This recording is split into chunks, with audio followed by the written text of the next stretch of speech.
cuando ya COSURCA entra a trabajar toda la parte social, entonces se entra a hacer un análisis del impacto de los cultivos de coca en esta zona, que son pues desplazamientos, que son muertes en cantidades, porque es terrible lo que se vive,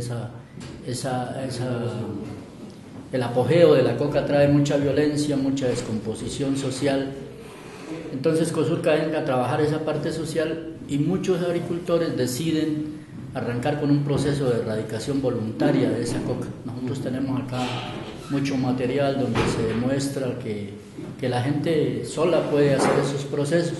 Todas las organizaciones comienzan a sacar los cultivos de coca de sus organizaciones, de sus fincas, y comienzan a implementar cultivos como el café. Los que no tenían comienzan a trabajar con café, comienzan a trabajar con caña, y también a fortalecer bastante la parte de la seguridad alimentaria, la siembra del qué comer.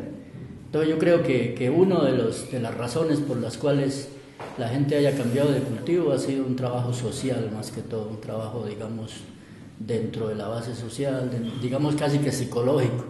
Ajá. Donde la gente entiende que no se puede seguir con esa descomposición tan bárbara que había, esas muertes, que eso era a diario, y ya la gente ve que a través de la organización y la implementación de cultivos lícitos se puede vivir, y se comienza también ya una dinámica de inserción a los mercados internacionales con la exportación de cafés certificados.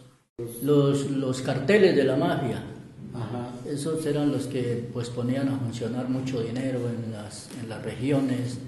Había ya negocios que por uno u otro motivo, digamos, se torcían, entonces el uno mataba al uno, el otro al otro. Más muertes de venganza. De venganza, sí.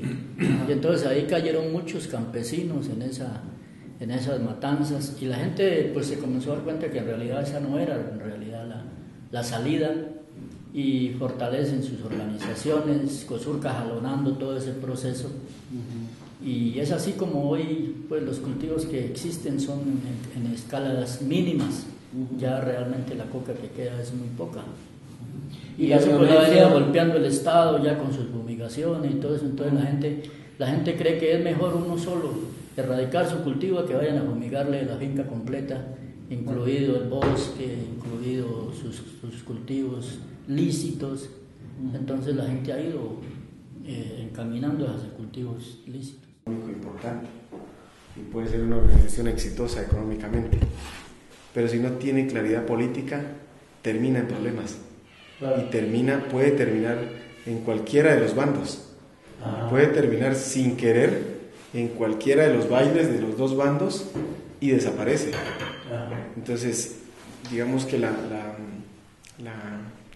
problema del sur del Cauca, más el sur del Cauca que el macizo colombiano hoy día, a pesar de que el macizo colombiano pues tiene sus particularidades y su conflicto social interno pues, evidente, pero como la guerra se ha trasladado a la cordillera occidental, que eso también se iba haciendo evidente después de la derrota del bloque suroriental y el oriental de las FARC, uno ve que hay un reacomodo de la zona occidental de las FARC. Entonces uno ve obviamente una relación allí de mafia y guerrillas, de mafia y paramilitarismo, Estado y guerra, ocupación y fumigaciones, pero la independencia se obtiene si hay una claridad política en cuanto a lo que busca un proyecto de economía campesina, de organización campesina, que es muy diferente al resto de proyectos, y en la medida en que ese proyecto se va enraizando y los dirigentes van teniendo claridad, entonces los dirigentes van soltando la lengua y van hablando y se van confrontando y van estableciendo linderos. ¿Sí? Van estableciendo una especie de linderos, y esos linderos organizacionales van de alguna manera blindando a las organizaciones. Entonces lo que uno ve es que en la medida en que el dirigente va teniendo cierto respeto político y cierta claridad, entonces la gente le va marchando, pero los grupos van respetando, van tomando distancia, pero eso no es fácil. No, claro. ¿Cuánto nos hemos demorado discutiendo? 10 años. 10 años de discusiones y de ensayo y error, para ir encontrando como los elementos propios. Pero a veces uno hace un análisis y dice, posiblemente va a pasar tal cosa. Y a veces espera unos 6 meses que va a pasar y le salta a los 15 días. En octubre, noviembre, preveíamos la agudización del conflicto allí. Hicimos un análisis con la gente y empezamos como a listar las estrategias para eso. Pero no esperábamos tan ligero que el asunto se calentara, y resulta que de un momento a otro el asunto reventó. Y entonces pues, empezamos a ver mayor ocupación de guerrillas, presencia paramilitar,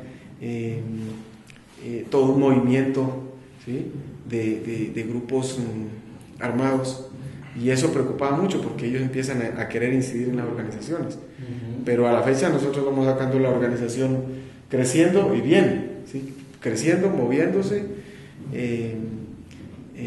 sembrando café, y nuestros dirigentes confrontando duro y abriendo camino. Yo diría que estamos construyendo independencia territorial, que se está en esa etapa, que empieza como a, digamos, cuando uno escucha a Albeiro, por ejemplo, ¿sí?, que es un dirigente que durante muchos años él estaba ahí en medio de la organización, avanzaba, pero no era el dirigente que levantaba la mano y se echaba un discurso y conducía masas. Pero llegó un momento en que el destino lo puso, fue cara a cara con las guerrillas, cara a cara con las fumigaciones, cara a cara con otro problema. Y llega en ese momento y él empieza a actuar en función de la organización y el territorio, y parece que todos esos años de preparación le sirvieron porque actúa de una manera muy madura, muy profesional, y permanentemente llama, pregunta, y además cuando le ha tocado sin ninguna preparación, él ha enfrentado y ha confrontado. Entonces hay elementos ya de territorio, es decir, los dirigentes empiezan a asumir la defensa de su territorio, y la asumen en el discurso, pero la asumen en la actitud también. Pero ahí la mejor defensa es la neutralidad, ¿o qué? Pues digamos es una neutralidad activa, porque si asumen una neutralidad pasiva, entonces todo el mundo les quiere pasar por encima. Sí. La neutralidad activa es que en las reuniones ellos han tenido que decirle, ustedes no tienen cabida en nuestra organización, porque nuestra organización es una organización legal, lícita, que tiene estos principios, es para esta gente, ustedes no caben aquí. Entonces eso ya es duro, claro. Es duro. Sí. Ni cabe aquí el gobierno, no cabe aquí porque somos una organización de campesinos. Entonces ya establece, ya abre un camino, y esto de todos modos es una neutralidad, pero es activa, porque está diciendo, ustedes sobran, los que estamos en el territorio somos nosotros, y así lo han dicho, ¿no? El territorio nos pertenece a nosotros, aquí hemos estado y lo vamos a defender.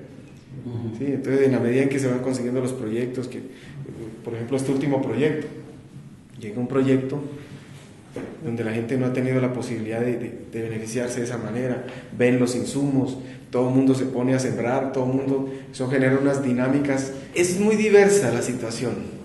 Hay campesinos con títulos, y campesinos con títulos legales, y campesinos con títulos con falsa tradición, que también son muchos, y hay campesinos con posesión sin títulos. Hay títulos sobre un predio donde se ha ido segmentando, ¿sí? por las familias, repartiendo. Entonces ni siquiera uno habla de microfundio, es que es una cosa impresionante. Hay familias que dependen de un cuarto de hectárea, por ejemplo. Es una cosa supremamente difícil. Y hay cosas, por ejemplo, como el caso de Argelia, donde las fincas son grandes, que hay un porcentaje de bosque, un porcentaje de finca como tal, que es la finca típica campesina, un potrerito, un cafetalito, el bosque, la mayor parte, eso en unas áreas de Argelia, porque otras están bastante arrasadas, pero no hay títulos de propiedad. Por ejemplo, en este tema de fumigaciones aéreas y demandas, pues nosotros hemos ido demostrando la propiedad sobre la posesión, sobre la testificación, el concurso de testigos, y de levantar declaraciones de que ellos hacen tantos años que están allí, que han trabajado, y el testigo va y dice, sí, yo lo conozco, tiene estos cultivos, hace tantos años que vive allí, que yo he ido a trabajar allí, su finca limita por tal parte, tiene una carretera o un camino, y son aproximadamente tantas hectáreas, digamos, esos son los referentes. Entonces, es muy complicado el tema de la propiedad. Gente que no tenga título se inscribe el INCODER hace un cruce de información con el Agustín Codazzi y si ya no aparece escritura, entonces se le adjudica por medio de la figura de baldíos. Eso es sumamente barato. Las que se están entregando en este momento le cuestan al productor 30.000 pesos, pero no le adjudican más de una unidad agrícola familiar, que son 23 hectáreas. Entonces hay agricultores, como el caso de Donancilla del Buitrón, tiene como unas 150 hectáreas. Entonces ha tocado ir por pedazos para poderle...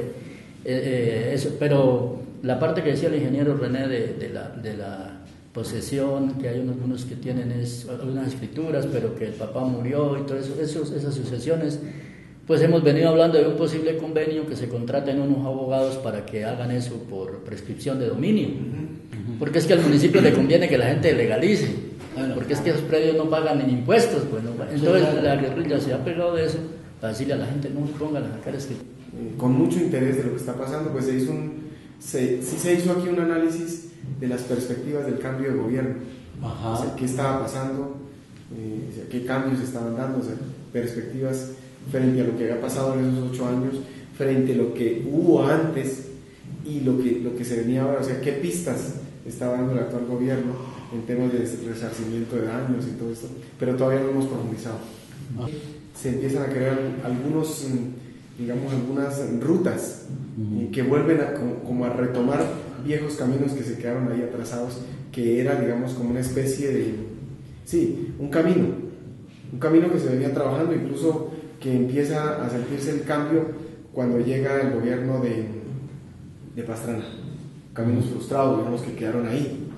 Pero uno ve, por ejemplo, el tema de restitución de tierras, el tema de víctimas del conflicto, y eso empieza como a recoger elementos. El tema de la tierra ha sido fundamental, el hecho de la tierra de Carimagua, los campesinos, arroja pistas muy serias. Arroja, pues claro, uno sabe que eso no va a ser suficiente, que eso no resuelve los problemas de reforma agraria en Colombia, que eso no se acerca a lo deseado y a luchas de los años 60, 70, 80. Pero empieza a arrojar pistas, porque es un distensionador social impresionante. ¿Sí? O sea, distensiona y empieza a arrojar pistas de que eso es posible. Incluso la movilización social. ¿Qué día que hubo la movilización? Yo estaba aquí, me fui para Popayán, pero la movilización social que uno ve y que la gente volvió a salir a las calles a manifestar, entonces le da pistas a uno de que se vuelve a regresar a lo que es, a una sociedad que puede salir a protestar. En Cosurca hemos avanzado a pesar de los modelos económicos que existen en este país. Nos hemos venido abriendo paso y a través de la organización comunitaria, la capacitación constante, donde se tocan temas no solo cómo sembrar café, sino estos temas de palpitante actualidad. Nosotros los abordamos con los campesinos, con las comunidades, concentramos acá a los líderes de esas comunidades para de entrar a profundizar sobre esos temas, y estas personas se encargan de llevar esa información a la base social. También lo hace acá el equipo técnico, y una de las cosas de rescatar es que, por ejemplo, el señor gerente, él está aquí y está ya sentado en el suelo o en un palo en medio de la organización, lo que uno no ve que hagan los gerentes de otras organizaciones. Entonces la gente entra en contacto directo con los que supuestamente son los jefes, aunque realmente nosotros somos dependientes de ellos. Son ellos los jefes, no nosotros. Y hay que reconstruirla. Toda la simbología del campesino es una simbología ridiculizada. Y quizá eso pase desapercibido porque está en el medio, porque uno se acostumbra, porque está allí. Pero cuando uno ya se pone a hacer análisis de eso, pues esa es una simbología, digamos, que la han golpeado mucho, que la han ridiculizado, pero eso es demasiado violento.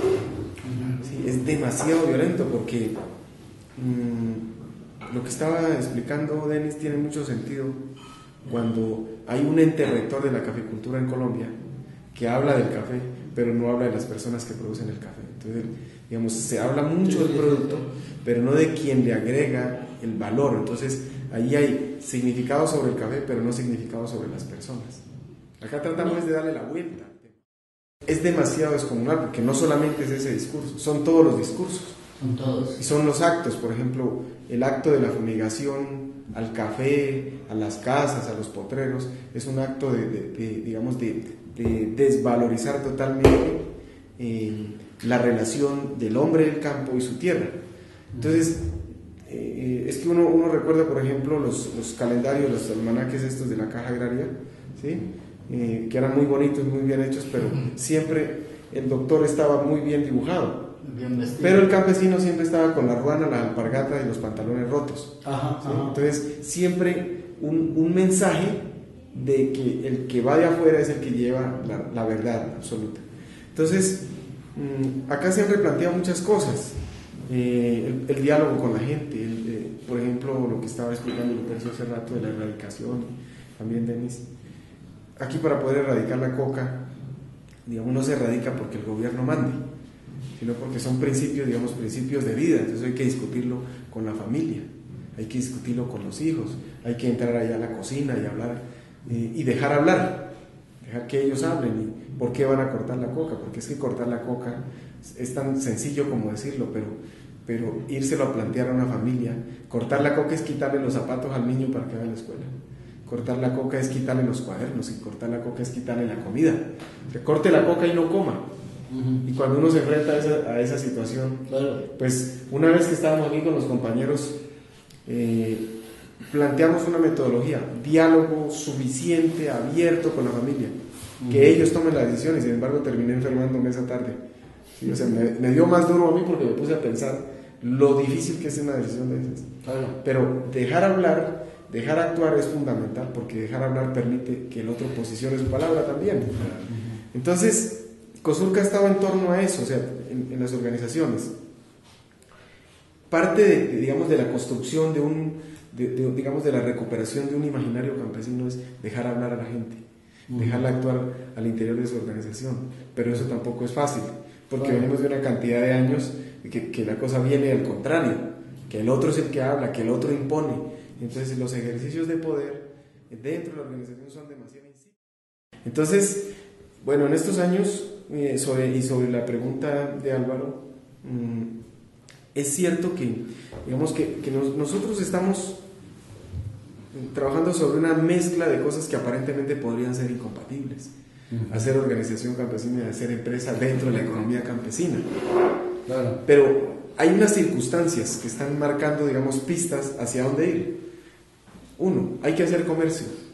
Digamos, si nos devolvemos a las luchas reivindicativas, pues eran luchas reivindicativas donde había que transformar al Estado para que el Estado diera aquello que hacía falta, y por lo tanto no había que hacer lo que el Estado hacía, pero irrumpe en ese escenario un nuevo modo de producción, digamos, un nuevo modo, no, una nueva fase, digamos, del capitalismo, y entonces llega la globalización, llega el comercio, ya va entrando a las veredas, va entrando a toda parte, va articulando las regiones, y eso es muy violento.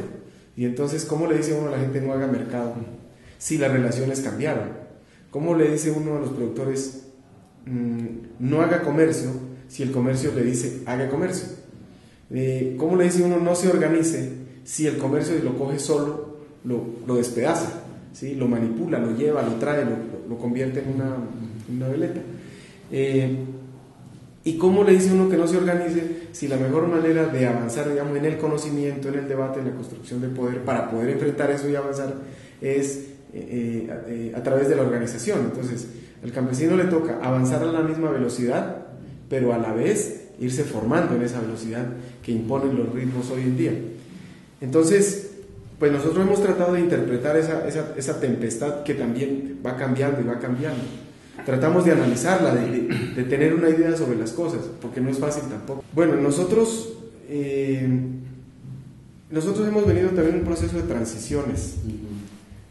Antes nosotros le entregábamos el café al gremio cafetero, pero el gremio cafetero pues obviamente había que acudir a unas instancias, y el gremio cafetero es demasiado conservador con sus estructuras, y nosotros no teníamos ni derecho a los modelos de negociación, es decir, no teníamos derecho a la información. Y si no hay posibilidades de participar en la información, pues hasta ahí llega la gente, como siempre ha llegado hasta allí. Entonces nosotros hemos tratado de hacer unos quiebres. Hace unos 6 años nosotros en el año 2000, 2001, 2002 y 2003 trabajamos para el gremio cafetero. Entonces dependíamos de las negociaciones, de sus clientes, pero teníamos prohibido hablar. Ahora, cuando hablábamos con un cliente del gremio cafetero, sentaba un asistente allí, ¿sí? Entonces estaba prohibido ir más allá de donde se creaba esa atmósfera pesada de no poder hablar. Luego nosotros creamos nosotros mismos un sistema exportador propio, que es contradictorio a los preceptos, digamos, de una economía cerrada, pero lo pensamos, o sea, lo que hemos buscado es no cerrarnos a la banda y volvernos dogmáticos, ¿sí? Cerrados allí y es ahí, sino, bueno, ¿y qué pasa si nosotros hacemos comercio internacional nosotros mismos? Entonces, y aquí hubo debates, porque unos decían eso es jalarle al capitalismo, y otros decían no, pero es que capitalismo es la coca que tenemos en la región, ¿sí? ¿Qué más capitalismo? ¿Qué más capitalismo violento y cruel que es? Eso es más violento. Sí, entonces llegamos a la conclusión, hagámoslo, y lo hicimos.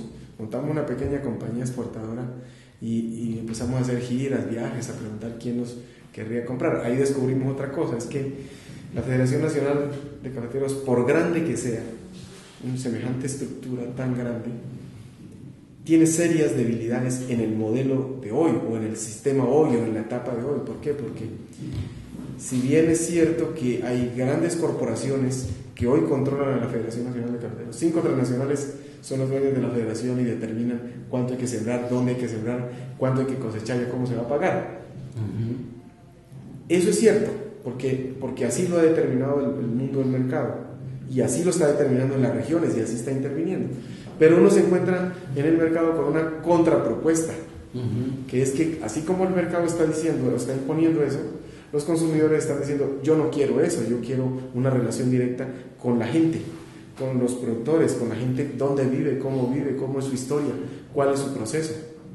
Entonces, ahí nosotros encontramos un punto. Por eso nuestros clientes no son grandes compañías, porque la gran compañía, la corporación transnacional, no puede particularizar una historia, ¿sí? Porque mentiría, no puede volver las cosas particulares, no las puede volver singulares.